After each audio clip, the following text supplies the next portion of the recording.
Make sure to go and check out all of our latest merch at paddockmerch.com. We've got loads of new designs and even more products coming all the time. With 2 or more items, you get 20% off using the code Paddock20. And if you remember, there's even bigger discounts available. Link is in the description.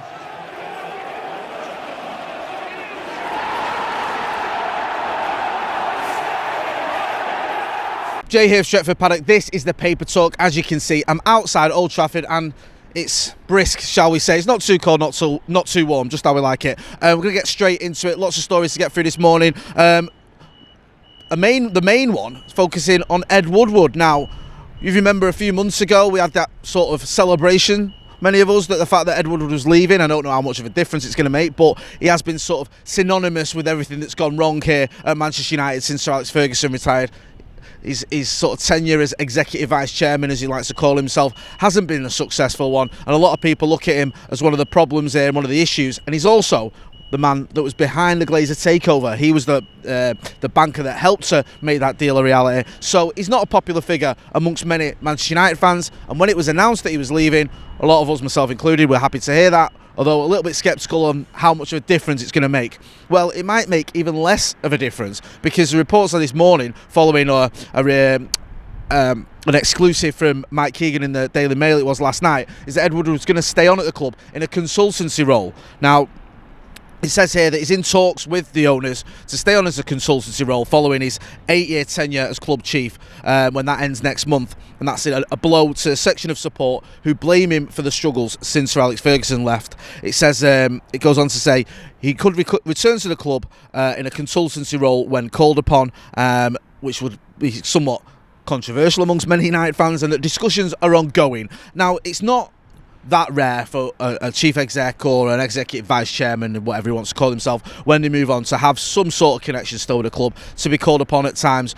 But it still leaves a bit of a sour taste in the mouth when you're thinking we were moving on from Ed Woodward. We're, sort of putting that behind us. It seems it's going to carry on in a different form with him as a consultant. Now, I've said all along, when Ed Woodward announced he was going, or when it was announced he was going, whilst it was pretty funny, I don't know how much of a difference it makes. I don't know if it's Richard Arnold or whoever it takes over from him. Does the ethos of the club suddenly change? Do we suddenly start making different transfers? Do we suddenly start being a bit more savvy in the transfer market? Do we suddenly start having a better strategy or plan in place?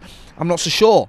So we'll have to, it remains to be seen how much of a difference this actually does make. We just know that he is moving on, but may well retain some form of consultancy role, which is a bit of a slightly disappointing, I think.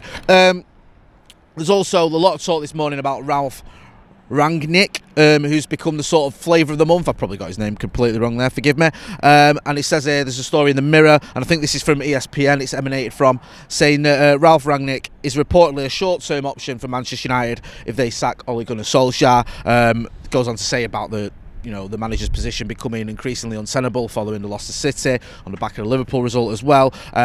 Says as well in this article that Brendan Rodgers is one of the names who would be firmly in the frame to succeed Solskjaer, but the club are aware of how difficult it would be to sign him in mid-season. And then now it says that it's claimed that RB Leipzig, or the former RB Leipzig boss Rangnick, who now has a senior role at Lokomotiv Moscow, fits the bill after impressing Ed Woodward during informal meetings. I didn't know a lot about this guy. Barely heard of him before a few days ago. Now he seems to be the popular choice among some Manchester United fans, from what I've seen on social media.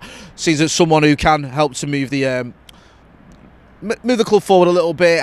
He's well revered by certain managers. I think Jurgen Klopp speaks very highly of him, and he's one of the architects of the sort of high press and all that sort of stuff, if you're into it, in Germany. So we'll wait and see whether it is Rangnick who comes in on a short-term option, or whether it is Brendan Rodgers, or what is going on. There's lots of names being touted about. Erik ten Hag still in the mix there. Some people claiming that even Zinedine Zidane, I'm not too sure about that one, could be an option. Now at the moment, the Manchester United players have been given a week off, which has sort of left a bit of confusion amongst many United fans, like why have we given him time off when the club's in a little bit of disarray following the results we've had.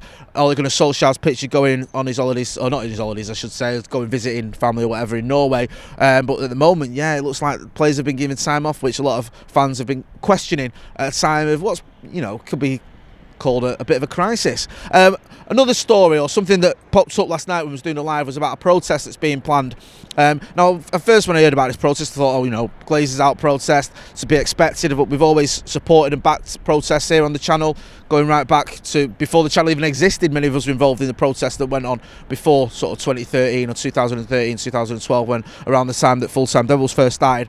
But it seems this protest is something that's pops up on social media, and it's not just about the Glazers. It's been sort of mooted as something about Ollie out as well, which is not something personally I'm really into, protesting and Ollie out. I don't think there's a lot of support for it amongst many fans. I think it's something that's just pops up on social media, and if we are going to have protests about the Glazers, then fair enough, but we need to make them about the Glazers and not start protesting about managers. If you're unhappy with a manager and you want to question a manager, that's fair enough.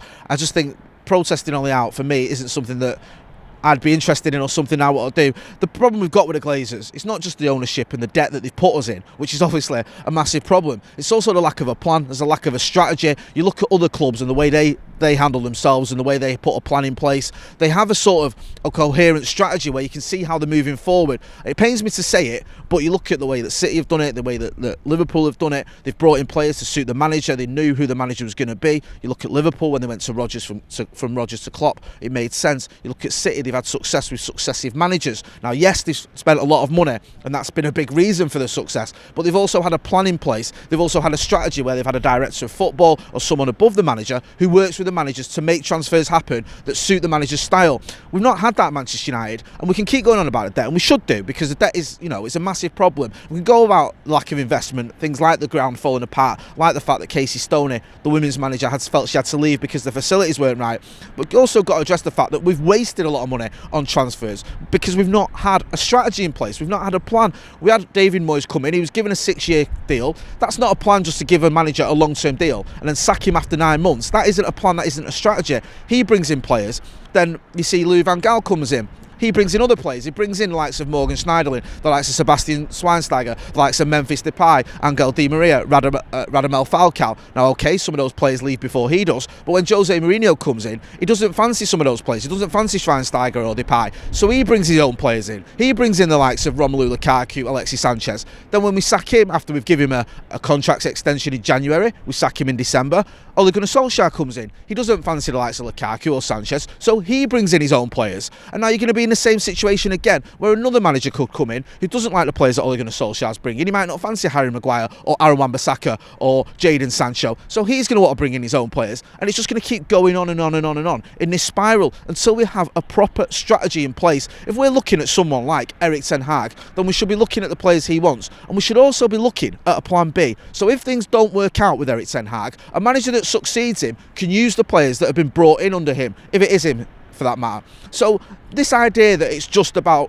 the debt and that the Glazers are all to blame for everything, there's a strong element of truth in that, and I hate the Glazers. I wish they'd sell up and move on, but we have to look at the strategy as well. It's not just about the debt they've got us in. The fact is the Glazers haven't had a plan, and that is a big part of the problem, because we've spent about, £900 million or something stupid on transfers since Alex Ferguson retired. Now, we could have spent that money and won 4 or 5 titles in the Champions League if we'd have had a strategy, if we'd have had a plan, but we haven't, and that's the fundamental issue at Manchester United. It's not just the debt we're in, which is an issue, it's also the fact we don't have a plan, we don't have a strategy. We just go through this boom and bust cycle, sacking managers, appointing new ones, throwing money at him, and then doing the same again 2 years later. And that's what a big problem is here at Manchester United. It's something that the owners have got to address, because until that changes, we're just going to be in the same situation year in, year out, and it's just not good enough. Anyway, that's my little rant over. This has been a Paper Talk outside Old Trafford. Make sure you subscribe to the channel, hit like, share and subscribe. I've been Jay Motti. Thanks for watching.